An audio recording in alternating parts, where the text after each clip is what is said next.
विश्वा, Present, sir.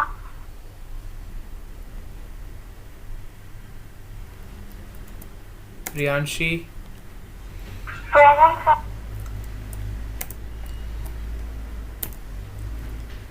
Anuprasad, Aditya, Swastik, present sir. Bhumika Gamit, Present, sir. Hitesh,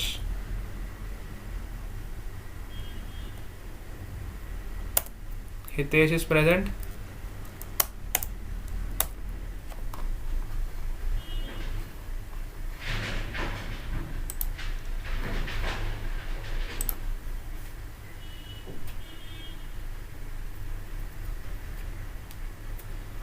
no, चलो let's start the class now.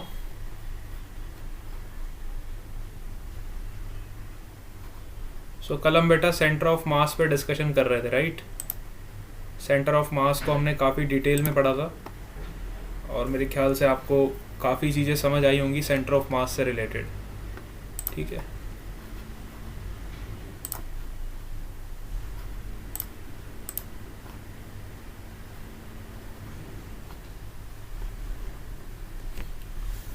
आज हम अपना डिस्कशन वहीं से कंटिन्यू करेंगे जहाँ पे हमने लीव किया था कल।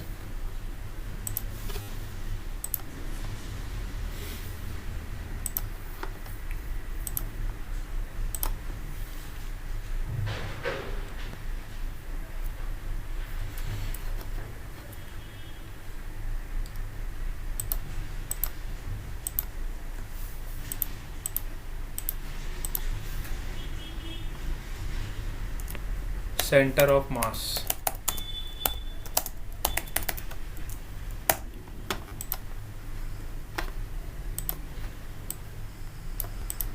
राइट। तो सेंटर ऑफ मास में अभी तक हम क्या पढ़ चुके थे? हमने वन डी ऑब्जेक्ट के लिए सेंटर ऑफ मास निकालना सीखा, फिर हमने 2D सिस्टम के लिए सेंटर ऑफ मास निकालना सीखा, है ना। मतलब अभी हम डिस्क्रीट सिस्टम स्टडी कर रहे थे कि हम डिस्क्रीट सिस्टम में सेंटर ऑफ मास किस तरीके से आइडेंटिफाई करते हैं, है ना। डिस्क्रीट सिस्टम ऑलमोस्ट हमने पूरा कवर कर लिया था, राइट। डिस्क्रीट सिस्टम देखो, दो टाइप के सिस्टम होते हैं, मैंने आपको कल भी बताया था। सेंटर ऑफ मास जिसका हम फाइंड आउट करते हैं, तो we have two types of system. One is your discrete system,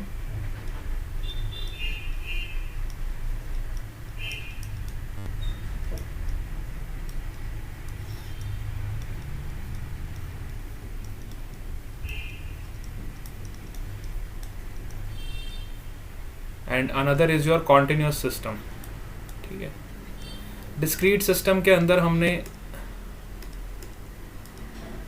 one dimension में सेंटर ऑफ मास निकालना सीखा था, जब हमारे पास दो छोटे छोटे मास होते थे और हम सेंटर ऑफ मास को लोकेट करते थे, ठीक है। फिर हमने टू डायमेंशन वाला सिस्टम भी देखा था, जब हमारे पास दो मासेस इस तरीके से रखे होते थे, लेकिन ये भी हमारा कैसा सिस्टम होता था? Discrete system. डिस्क्रीट सिस्टम का मतलब है कि मासेस आपके इस तरह से है, पॉइंट मासेस है और कॉन्टिन्यूस नहीं है ना। दो छोटे छोटे मासेस है, या तीन मासेस हो सकते हैं, चार मासेस हो सकते हैं, डिस्क्रीट क्वांटिटी में आपके मासेस होंगे, ठीक है। ये सिस्टम हमने कल पूरा डिस्कस किया था काफ़ी डिटेल में, है ना। आज हम थोड़ी बातें करेंगे कॉन्टिन्यूस सिस्टम के बारे में, कि अगर हमें कॉन्टिन्यूस सिस्टम की बात करनी है तो हम किस तरीके से कॉन्टिन्यूस सिस्टम का सेंटर ऑफ मास लोकेट करेंगे। लेकिन उससे पहले मैं आपके साथ एनसीईआरटी के कुछ एग्जांपल डिस्कस करना चाहता हूँ। आप सबके पास एनसीईआरटी होगा तो आप ओपन कर सकते हो। पहले हम एनसीईआरटी के कुछ एग्जांपल्स डिस्कस कर लेंगे, उसके बाद हम फिर आगे चलेंगे, ताकि हमारा वो पार्ट क्लियर होता चला जाए, ठीक है। सेंटर ऑफ मास में आ जाओ बेटा। Example number 7.1, see everyone, example number 7.1, ठीक है। Example number 7.1, it is an example of discrete system in 2 dimension, ठीक है। It is a very good example और इसको हम पहले समझते अच्छे से। Example number 7.1 of your NCERT, it is an good example of discrete system. ठीक है, इसको पहले हम अच्छे से समझते हैं। देखो क्या दिया हुआ है क्वेश्चन में, find the centre of mass of the 3 particles at the vertices of an equilateral triangle and the masses of the particles are 100 grams, 150 grams, 200 grams, and each side of equilateral triangle is 0.5 meter long. ठीक है, so you can clearly see here we have given 3 different masses which are located at the sides of equilateral triangle in 2 dimension. ठीक है, let's say this is our x axis and this is our y-axis. Okay, so we have 3 different particles. One is located here at the origin. You can also write the location 0,0 पे हमने क्या रखा है, 100 ग्राम का particle. ठीक है, another is located at 0.25, 0.25 root 3। अच्छा, ठीक है, लोकेशंस हमें दिया हुआ है सबका। ठीक है, हमें खाली सेंटर ऑफ मास निकालना है। दूसरा पार्टिकल यहाँ पे रखा हुआ है, एक पार्टिकल आपका यहाँ पे है, इसका लोकेशन क्या दिया है, 0,5, सॉरी 0.25, सॉरी 0.5, ओके। यहाँ पे हमारा एक पार्टिकल है जो 150 ग्राम्स का है। अब देखो ये डिस्क्रीट सिस्टम है, लेकिन यहाँ पे 2 मासेस की जगह 3 मासेस रखे हुए हमने, और तीसरा कोई पार्टिकल हमारा यहाँ पे है, और तीनों की साइड्स एकदम इक्वल है because it is forming the equilateral triangle. तीनों के साइड लेंथ्स बिल्कुल सेम है, और यहाँ पे हमने 200 ग्राम का एक पार्टिकल रखा हुआ है। ठीक है, ओके, इसका भी लोकेशन आपको गिवन है which is 0.25, 0.25 root 3। ठीक है, इसका भी लोकेशन हमें गिवन है 0.25, 0.25 root 3। Now we have to find the center of mass. Center of mass यहाँ पे कहीं लाई करेगा, अब किधर लाई करेगा उसका लोकेशन हमें फाइंड करना है। So we have to find the x coordinate of center of mass and also we have to find the y coordinate of center of mass. तो पहले हम x coordinate निकालेंगे। तो कल मैंने आपको एक इक्वेशन बताया था, x coordinate निकालने के लिए हम क्या यूज़ करते बेटा, जल्दी से बताओ। x coordinate of center of mass is equal to m1 x1 plus m2 x2 plus m3 x3 upon m1 plus m2 plus m3, right? Yes, all of you are getting this? Yes sir. है ना। तो बेटा यहाँ पे देखो, सब हमें सबका मास भी पता है, सबकी लोकेशन भी पता है। ठीक है, सबका मास भी पता है और सबकी लोकेशन भी हमें पता है। देखो m1 मास कितना है, 100 ग्राम्स, तो यू विल पुट हियर, और इसका x कोऑर्डिनेट क्या है, 0। तो अब आपको खाली सब्सटीट्यूट करते जाना है। यहाँ पे रखोगे 100, m1 की जगह पे क्या रखोगे बेटा, 100 रखोगे। 100 इंटू 0, x1 इज 0, देखो x coordinate of first particle is 0।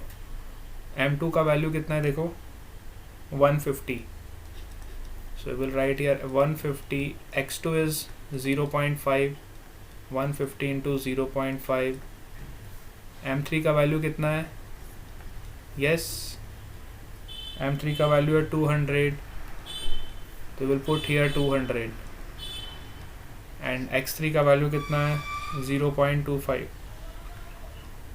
ठीक है, मैं जा रहा हूँ तो मैं। कौन जा रहा है बेटा,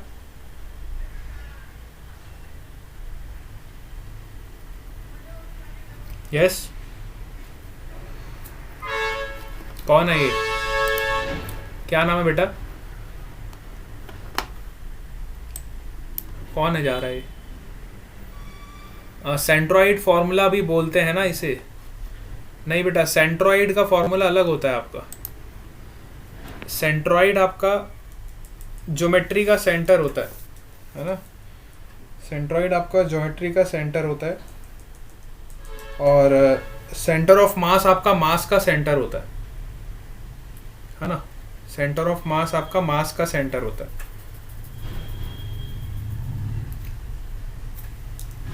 देखो बहुत बच्चों को कंफ्यूजन रहता है, पहले ही बताता हूँ। सेंट्रॉइड जो होता है ना बेटा, it is the centre of geometry. Centroid is your centre of geometry, centre of geometry, मतलब उस ज्योमेट्री का जो सेंटर होगा वो आपका सेंट्रॉइड होगा। लेकिन सेंटर ऑफ मास क्या होता है, मास का सेंटर होता है। मास का डिस्ट्रीब्यूशन किस हिसाब से, उसका सेंटर उस हिसाब से चेंज करेगा। यहाँ पे मास ज़्यादा डिस्ट्रीब्यूटेड है, इससे ज़्यादा मास ऊपर डिस्ट्रीब्यूटेड है, सबसे कम मास यहाँ पे डिस्ट्रीब्यूटेड है, तो सेंटर ऑफ मास इन दोनों मासेस की तरफ कहीं शिफ्ट होगा, हमेशा ज़्यादा मासेस की तरफ वो शिफ्ट हो जाता है।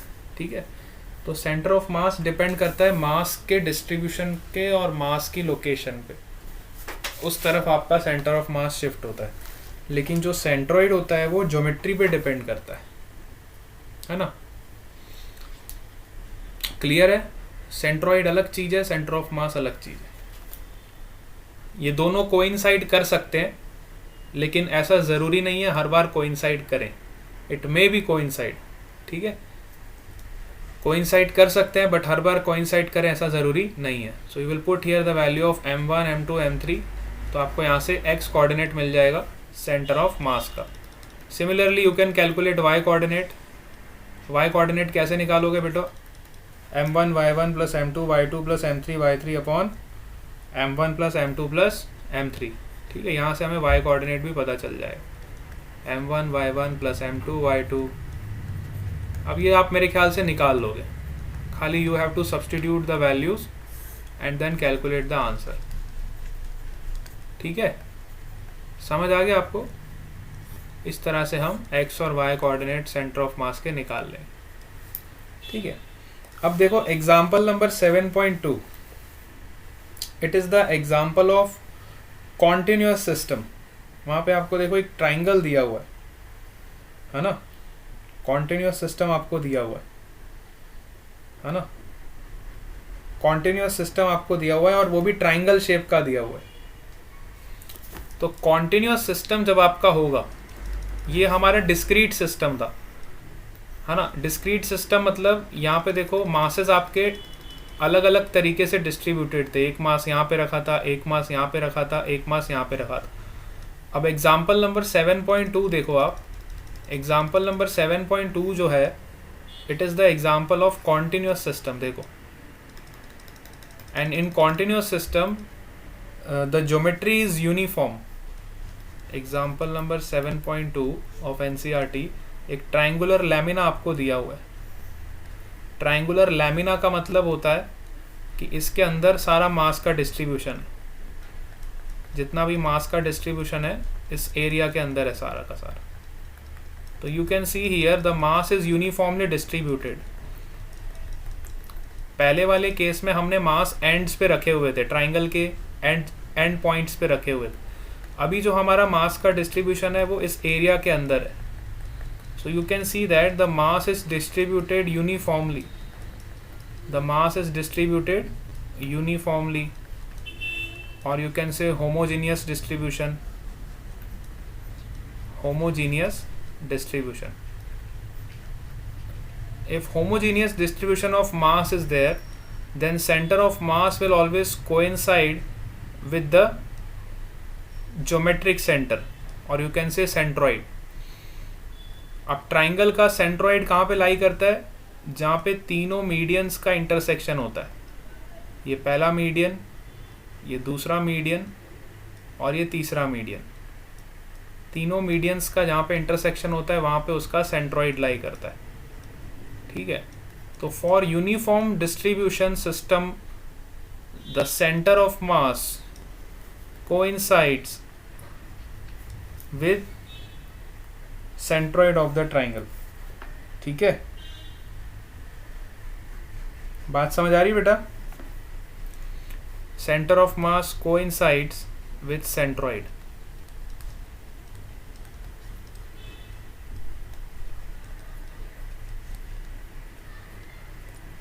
अगर यूनिफॉर्म डिस्ट्रीब्यूशन है तो।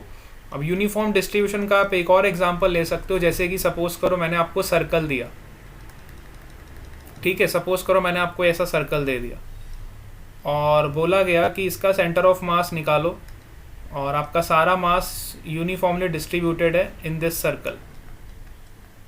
So you can see that it is again the example of continuous distribution. मतलब यहाँ पे देखो बहुत सारे पॉइंट मासेस इस तरह से डिस्ट्रीब्यूटेड है, तो आपका सेंटर ऑफ मास कहाँ पे लाई करेगा? The centre of mass will lie exact at the geometric centre. Geometric centre is your centre of the circle. Centre of mass will lie at the geometric centre. बात समझ आ रही है आपको? सिमिलरली अगर आपको इस तरह का कोई रेक्टेंगल का शेप दे दिया होता, अब हम कॉन्टिन्यूस डिस्ट्रीब्यूशन की तरफ बढ़ते जा रहे हैं। अगर आप ध्यान से देखो तो we are moving towards the continuous distribution of the mass. Suppose करो आपको इस तरह से रेक्टेंगल दिया होता और बोला गया होता कि इसके अंदर सारा मास डिस्ट्रीब्यूटेड है। रेक्टेंगुलर लैमिना है। लैमिना का मतलब ये होता है कि इस रेक्टेंगल प्लेट में सारा का सारा मास इस तरीके से डिस्ट्रीब्यूटेड है। हमने अलग से कोई मास यहाँ पे नहीं रखा हुआ है, ठीक है, सारा का सारा मास इसके अंदर डिस्ट्रीब्यूटेड है। तो obviously centre of mass will lie at the centre of geometry. तो इसकी ज्योमेट्री का सेंटर यहाँ पे लाई करेगा, तो this will be your centre of mass. If there is a continuous distribution and the body is uniform and the mass is uniformly distributed, then center of mass always coincides with the center of geometry. आप तीनों cases में देखो, triangle में भी geometry के centre से coincide हुआ, circle में भी ज्योमेट्री के सेंटर से कोइंसाइड हुआ, और रेक्टेंगल में भी ज्योमेट्री के सेंटर से कोइंसाइड हुआ in continuous distribution of mass. But हमने जो एग्जाम्पल नंबर 1 डिस्कस किया था, यहाँ पे कॉन्टिन्यूस डिस्ट्रीब्यूशन नहीं था। अगर आप ध्यान से देखो, so this is the example of discrete system. यहाँ पे देखो अंदर कोई मास नहीं है, इस ट्राइंगल के अंदर कोई भी मास नहीं है। मास कहाँ पे है? सिर्फ इस एजेस, इस पॉइंट पे, एंड पॉइंट पे। एक मास यहाँ पे है, एक मास यहाँ पे है, और एक मास यहाँ पे है। This is not a continuous system.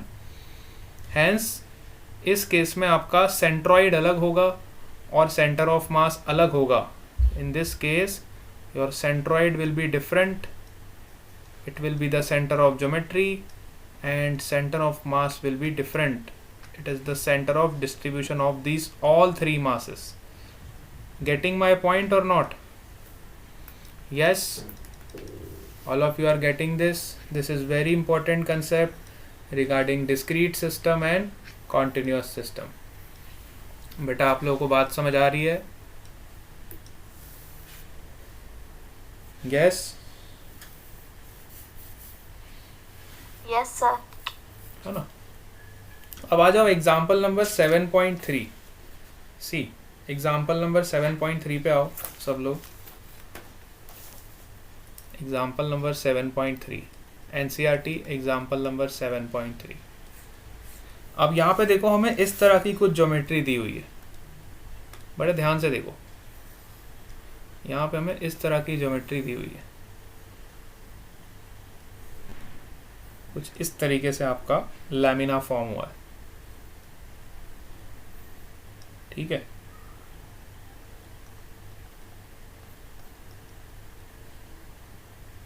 ये सारे कोऑर्डिनेट्स आपको गिवन है। This is your X axis, this is your Y axis, this is your origin point, और हमें सबके कोऑर्डिनेट्स पता है।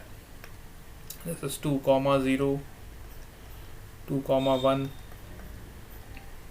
पॉइंट ए, बी, सी का क्या कोऑर्डिनेट है 1,1, डी का कोऑर्डिनेट है, अच्छा this is point D, okay this is point D, this is point E 1,2, and this is point F which is 0,2। ठीक है, सबके कोऑर्डिनेट्स हमें पता है। अब हमें क्या करना है? सेंटर ऑफ मास निकालना है पूरे सिस्टम का, है ना। अब ये देखो कैसा शेप बना रहा है, ये ऐसा एल शेप बन रहा है। अगर आप ध्यान से देखो तो ये इस तरीके का एल शेप फॉर्म हो रहा है। This is forming the L shape. तो हमें इस एल शेप वाले लैमिना का सेंटर ऑफ मास निकालना है, कहाँ पे लाई करेगा। ठीक है, it is forming this L shape. ठीक है, इसका हमें सेंटर ऑफ मास निकालना। तो बड़ा सिंपल है, देखो हमने क्या किया, इसको 3 हिस्सों में तोड़ दिया। हमें यहाँ पे साफ साफ दिखाई दे रहा है कि ये जो लैमिना है it is composed of 3 different squares. This is square 1, this is square 2 and this is square 3। देखो सबकी साइड लेंथ बिल्कुल सेम है। इसकी भी साइड कितनी है 1 1 1 1। इसकी भी साइड लेंथ कितनी है 1 1 1 1। इसकी भी साइड लेंथ कितनी है 1 1 1 1। मतलब ये तीनों स्क्वायर जो है सिमिलर है, और ये जो एल शेप का लैमिना है ये 3 स्क्वायर से कंबाइंड होके बन रहा है। ठीक है, तीनों स्क्वायर से कंबाइंड होके ये फॉर्म हो रहा है। तो अब हमें ये तो पता है कि ये जो स्क्वायर होता है बेटा, अगर मैं एक स्क्वायर की बात करूं तो इस स्क्वायर का सेंटर ऑफ मास कहाँ पे लाई करेगा, इस स्क्वायर के सेंटर पे लाई करेगा। करेगा कि नहीं करेगा, है ना। सिमिलरली ये वाला जो स्क्वायर है इसका सेंटर ऑफ मास कहाँ पे लाई करेगा, इस स्क्वायर के सेंटर पे लाई करेगा। सिमिलरली ये वाला जो स्क्वायर है, क्योंकि ये यूनिफॉर्म डिस्ट्रीब्यूशन है ना, स्क्वायर में तो मास का डिस्ट्रीब्यूशन यूनिफॉर्म है, तो ज्योमेट्रिक सेंटर और सेंटर ऑफ मास दोनों आपके कोइंसाइड हो जाएंगे फॉर दिस स्क्वायर। तो मैंने क्या किया, इस सेंटर के कोऑर्डिनेट्स फाइंड कर लिए। इस सेंटर के क्या किए, कोऑर्डिनेट्स फाइंड कर लिए। The mass of the lamina is 3 kg। अच्छा, मुझे मास गिवन है 3 kg का।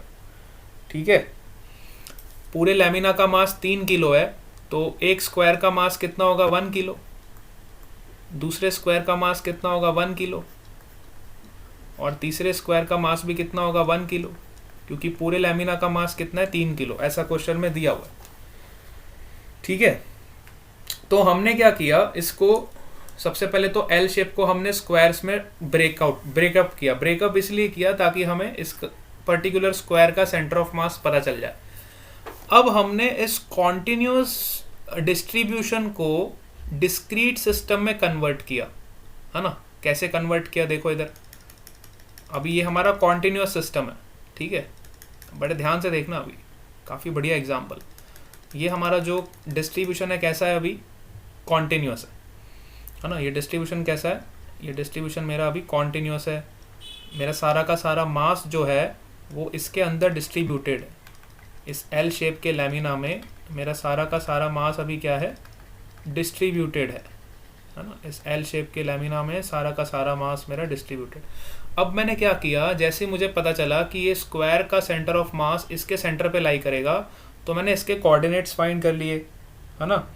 तो बताओ इस C1 का कोऑर्डिनेट क्या होगा, C1 का कोऑर्डिनेट क्या होगा।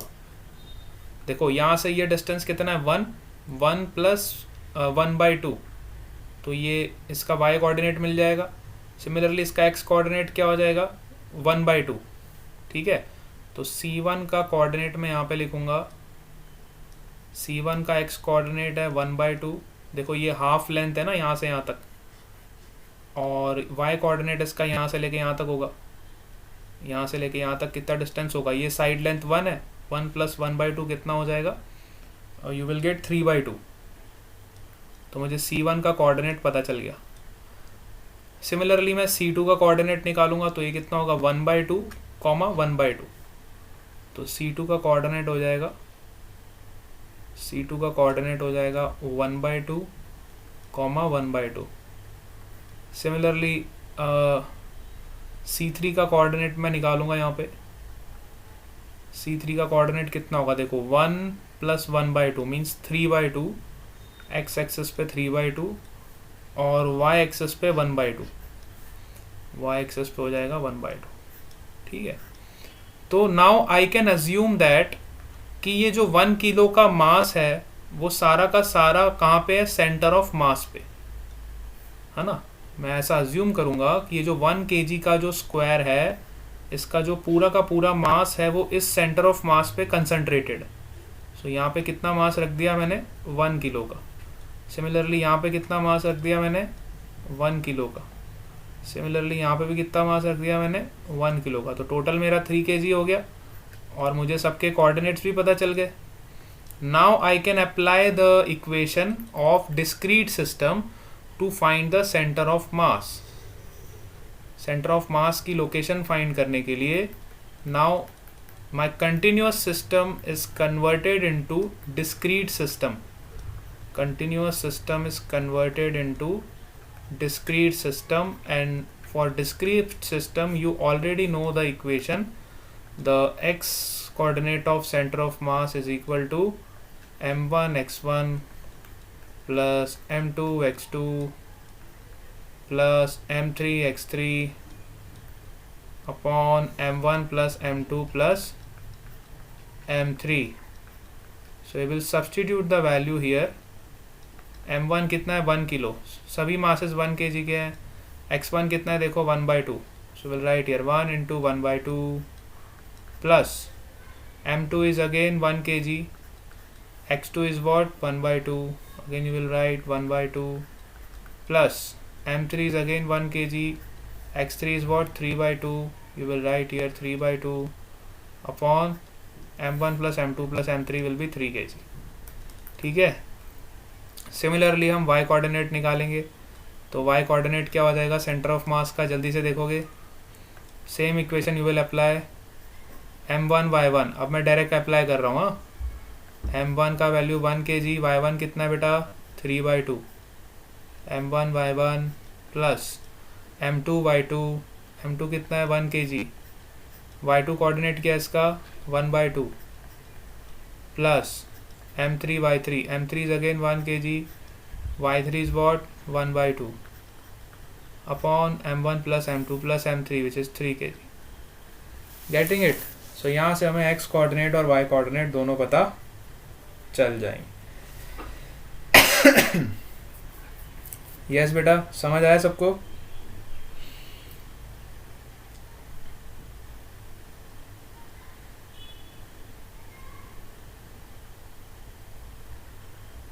यस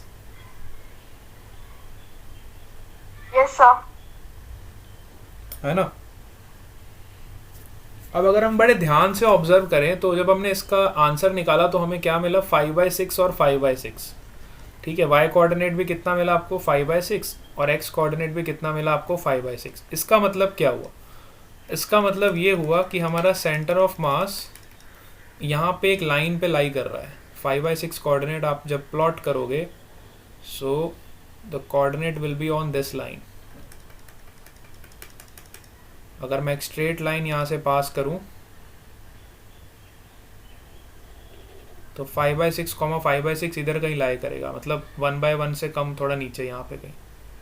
ठीक है, तो सेंटर ऑफ मास इस लाइन पे लाई कर रहा है और ऑब्वियसली सेंटर ऑफ मास को इसी लाइन पे लाई करना चाहिए। क्यों? क्योंकि इसके अबाउट, इस लाइन के अबाउट अगर आप देखो, जो लाइन यहाँ से पास हो रही है इसके अबाउट देखो, आपकी ज्योमेट्री इक्वली डिवाइड हो रही है। मतलब इसके लेफ्ट साइड देखो तो एक ट्राइंगल है और एक स्क्वायर है, इसके राइट साइड देखो तो भी एक ट्राइंगल है और एक स्क्वायर है। मतलब सेंटर ऑफ मास ऑब्वियसली इसी लाइन पे आना चाहिए, तभी तो आपका जो मास का डिस्ट्रीब्यूशन है वो इक्वली डिवाइड हो जाएगा। आधा मास देखो इधर आ गया और आपका आधा मास इधर आ गया। ठीक है, तो सेंटर ऑफ मास का कोऑर्डिनेट इसी लाइन पे आना चाहिए था, इतना तो हमें पता चल ही जाना चाहिए बाय ज्योमेट्री। अब कोऑर्डिनेट्स भी हमें एग्जैक्ट पता चल गए तो we can easily locate centre of mass is at 5/6, 5/6। Getting it or not? Yes. So इस क्वेश्चन से हमने क्या सीखा? इस एग्जाम्पल से हमने कॉन्टिन्यूअस सिस्टम को डिस्क्रीट सिस्टम में पहले कन्वर्ट किया। यहाँ पे देखो आपका मास का डिस्ट्रीब्यूशन कॉन्टिन्यूअस था, फिर हमने क्या किया, एक एक स्क्वायर के मास को सेंटर ऑफ मास पे अज्यूम किया, तो ये हमारा सिस्टम जो है डिस्क्रीट सिस्टम में कन्वर्ट हो गया। फिर हमने डिस्क्रीट सिस्टम की इक्वेशन की हेल्प से सेंटर ऑफ मास का कोऑर्डिनेट आइडेंटिफाई किया। So this is a very good example which tells us about the conversion of continuous system to discrete system. Getting it? Clear हो गया यहाँ तक? अब नेक्स्ट पॉइंट है आपका वेलोसिटी ऑफ सेंटर ऑफ मास, है ना। वेलोसिटी भी हम डिस्कस कर लेते हैं। सेंटर ऑफ मास की वेलोसिटी हम कैसे फाइंड करेंगे, ठीक है। What is the velocity of centre of मास, ठीक है। यहाँ तक सबको समझ आ गया बेटा? एग्जाम्पल 7.3 तक किसी कोई डाउट?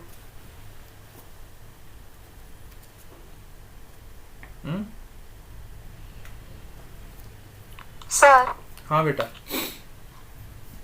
एग्जाम्पल 7.3 में कोऑर्डिनेट्स कैसे लिखे? एग्जाम्पल 7.3 में कोऑर्डिनेट्स कैसे लिखे, देखो इधर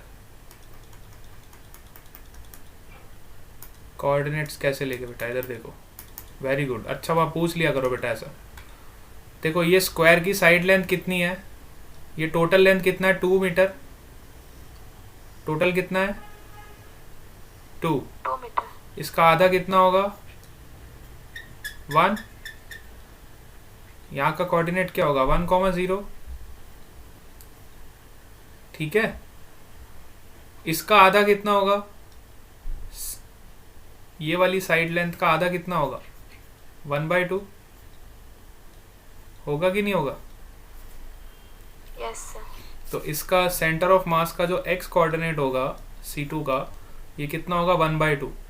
सिमिलरली ये साइड लेंथ कितनी है पूरी, ये पूरी साइड लेंथ कितनी है, 1। तो इसका आधा कितना होगा, 1/2 होगा ना इसका आधा लेंथ। तो देखो x कोऑर्डिनेट, इस पॉइंट का x और y कोऑर्डिनेट आप क्या लिखोगे, 1/2 1/2। Yes or no? Yes sir. Similarly इधर आ जाओ, ये वाले पॉइंट के लिए, C1 पॉइंट के लिए। C1 पॉइंट के लिए आपका अगेन देखो, C1 जो पॉइंट है C2 के एग्जैक्ट ऊपर लाई कर रहा है, तो इसका x कोऑर्डिनेट तो सेम होगा, 1/2। Yes or no? Yes sir. y coordinate कैसे निकालोगे आप, देखो y कोऑर्डिनेट के लिए आप देखो, ये पूरी लेंथ कितनी हो गई, 1 एंड 1 + 1/2, ये आधी लेंथ है ना सर, स्क्वायर की हाफ लेंथ है ये। तो इसका y कोऑर्डिनेट क्या हो जाएगा, नीचे से ओरिजिन से हम मेजर कर रहे हैं सारे डिस्टेंस, तो ओरिजिन से ऊपर कितना गया, 1, और 1 + 1/2 कितना हो गया बेटा, 3/2। क्लियर हुआ? Yes sir. अब ऐसे ही इसका भी आप कोऑर्डिनेट निकालोगे। देखो ये वाला जो सेंटर पॉइंट है, इसके लिए देखो हमें 0 से मेजर करना है डिस्टेंस ओरिजिन से, तो ओरिजिन से कितना आगे गया, 1 मीटर, 1 + 1/2। तो इसका x कोऑर्डिनेट क्या हो जाएगा, 1 + 1/2 will be 3/2। Yes? Yes sir.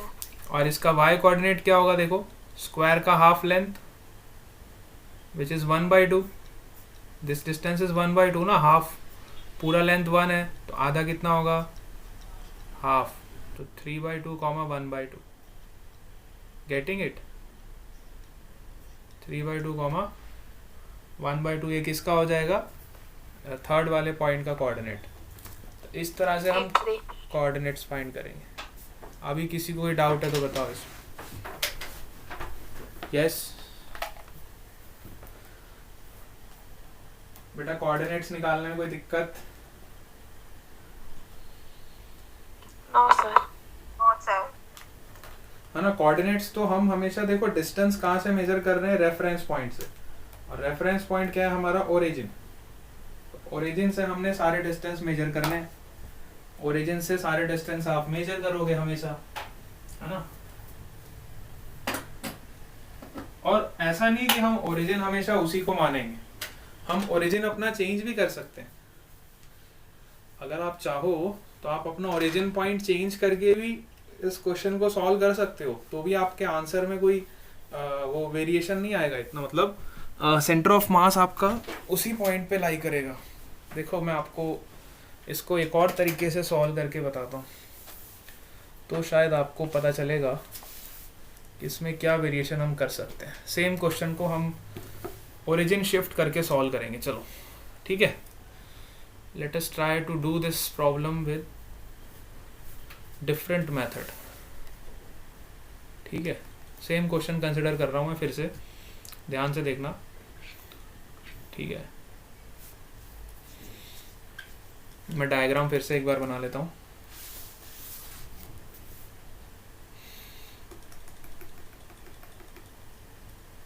देखो ये हमारा इस तरह का लैमिना दिया हुआ है, ठीक है।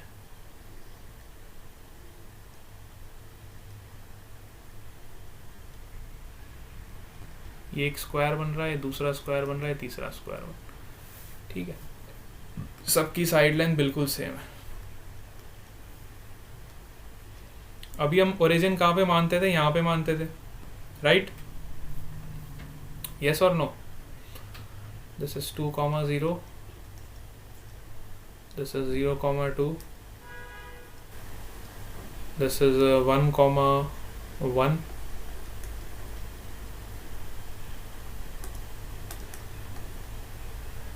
and above is your 1, 2,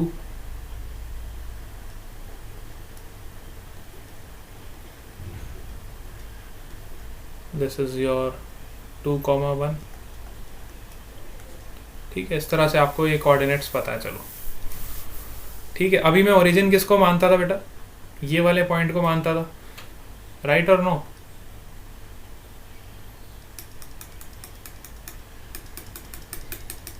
yes yes sir. है ना? अब मैं अपना ओरिजिन पॉइंट चेंज कर रहा हूँ, ठीक है। अब मैं अपना ओरिजिन पॉइंट क्या कर रहा हूँ? चेंज कर रहा हूँ, ठीक है। अब सपोज करो मैं ओरिजिन उसको नहीं मान रहा, मैं अपना एक नया ओरिजिन बना रहा हूँ, अपनी एक नई एक्सेस बना रहा हूँ और वहाँ पे ओरिजिन मान रहा हूँ, ठीक है। सपोज करो this is my new access,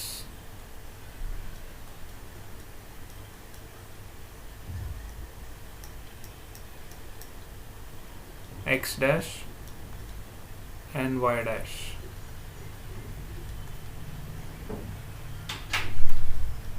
and this will be my new origin. इसको मैंने क्या मान लिया? ओरिजिन मान लिया, ठीक है। अगर ये ओरिजिन हो गया तो ये वाला इसका कोऑर्डिनेट क्या होगा? क्या आप बता सकते हो? अगर इसको मैं 0, 0 मान लूंगा तो ये क्या हो जाएगा?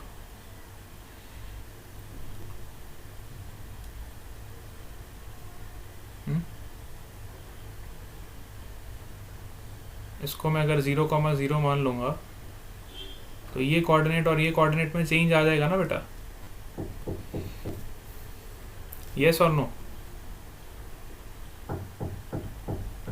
क्या आपको समझ आ रहा है या फिर ज़्यादा कंफ्यूजन हो जाएगा?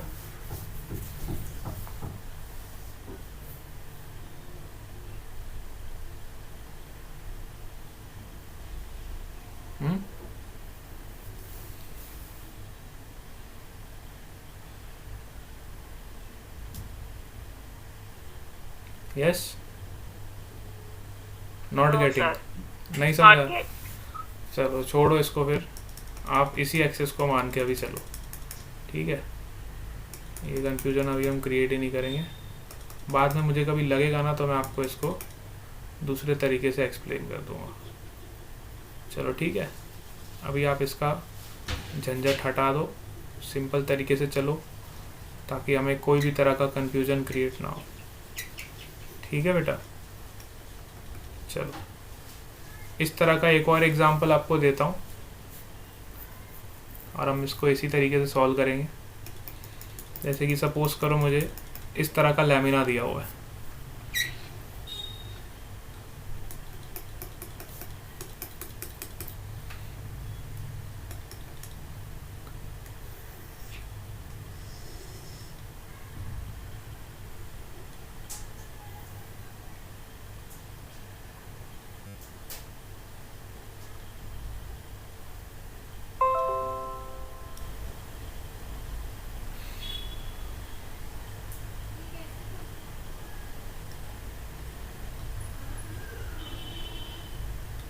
ठीक है, और आपको कोऑर्डिनेट्स दे रखे हैं, this is your Y axis, this is your x axis, and this is your origin. Let's say this is a 2, 0, 3, 0, 4, 0. This is your 0, 0. This is your 4, 1.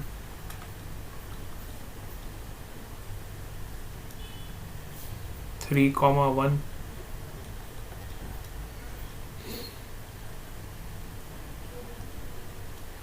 This point is your 3, 2.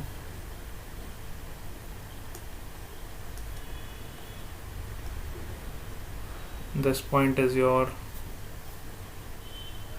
2, 2.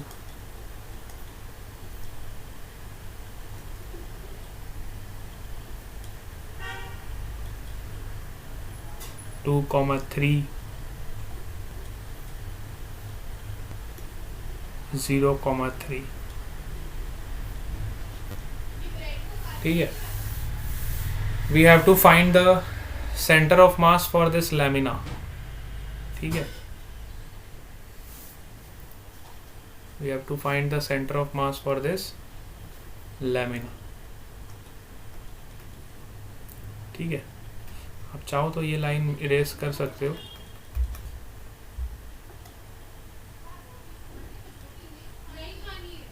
ये बिल्कुल इस तरीके से आपको दे रखा है।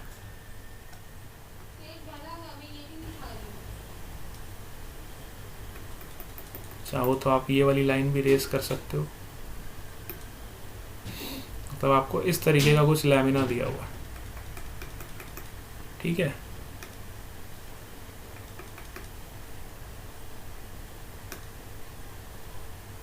getting it or not?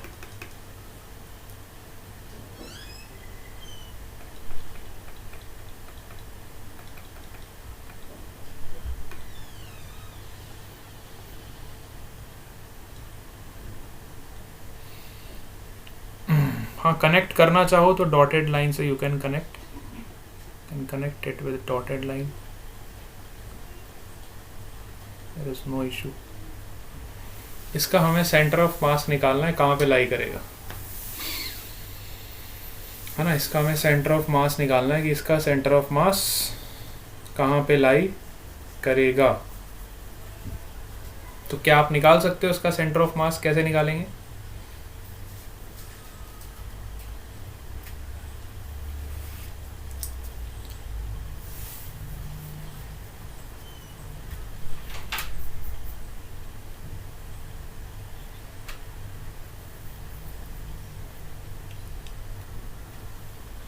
Yes.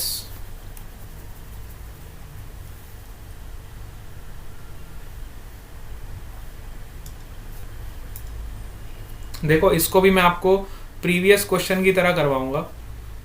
ये question हमें दे रखा है और हमें इसका सेंटर ऑफ मास फाइंड करना है इस लैमिना का। ठीक है, this lamina is given to you and the coordinates are given to you. ठीक है, lamina is given to you and coordinates are given to you, so we have to find the centre of mass of this lamina. तो हम क्या करेंगे, देखो सबसे पहले मैंने देखा कि ये एक रेक्टेंगल बन रहा है कि नहीं बन रहा है? ध्यान से देखो, इस रेक्टेंगल का सेंटर कहाँ पे लाई करेगा?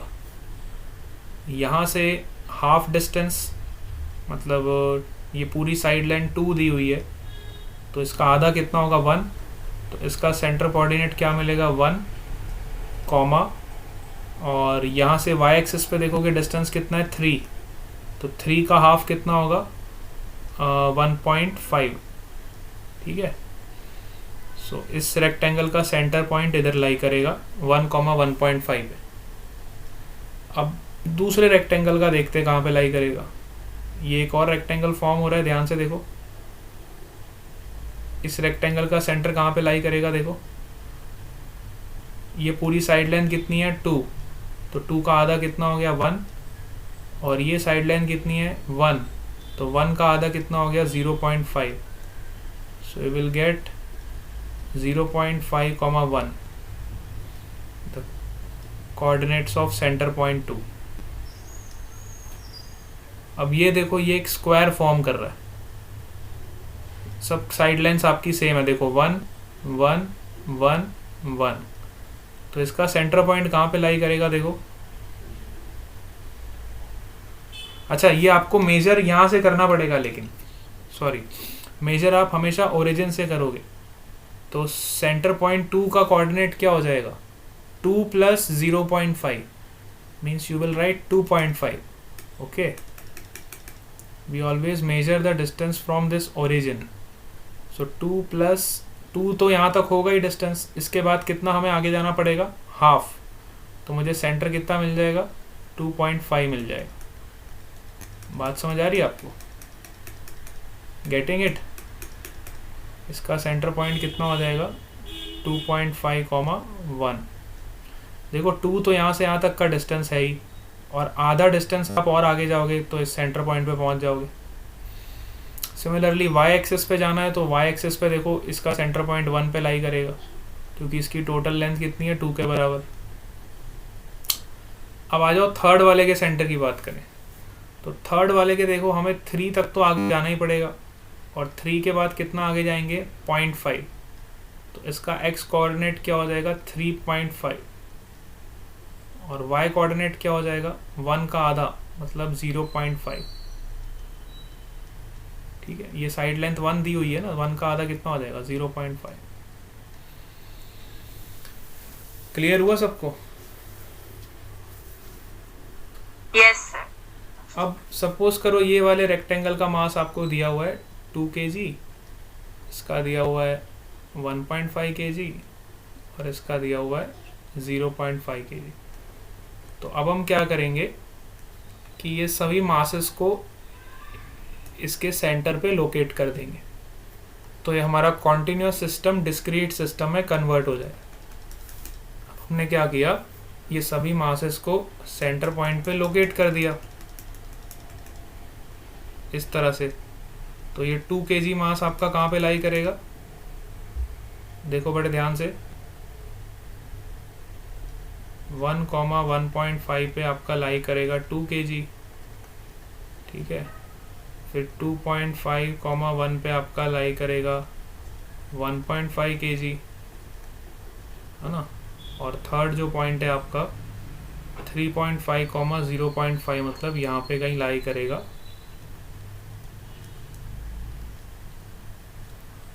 0.5 kg. Now your system is converted into discrete system, and you can simply find the x coordinate of center of mass by applying the equation m1 x1 plus m2 x2 plus m3 x3 upon m1 plus m2 plus m3.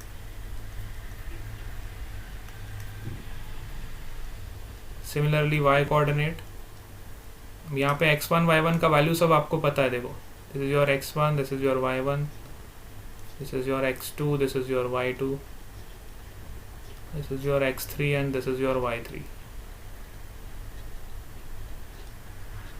क्या मेरी बात समझ पा रहे हो आप लोग? सो इस तरह से हम क्या करेंगे, कॉन्टिन्यूस सिस्टम को डिस्क्रीट सिस्टम में कन्वर्ट करेंगे, और फिर सेंटर ऑफ मास का वैल्यू निकालेंगे. किसको नहीं समझ आ रहा? अभी ऐसा कौन है जिसको ये चीज समझ नहीं आई? Yes,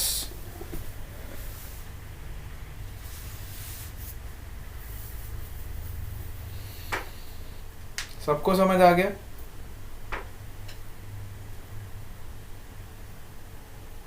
very good. चलो आज हम क्लास को यहीं पे एंड कर रहे हैं.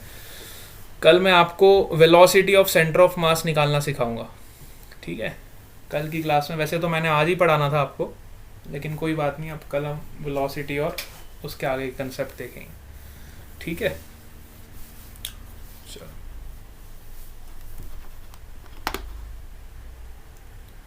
Bye bye to all of you.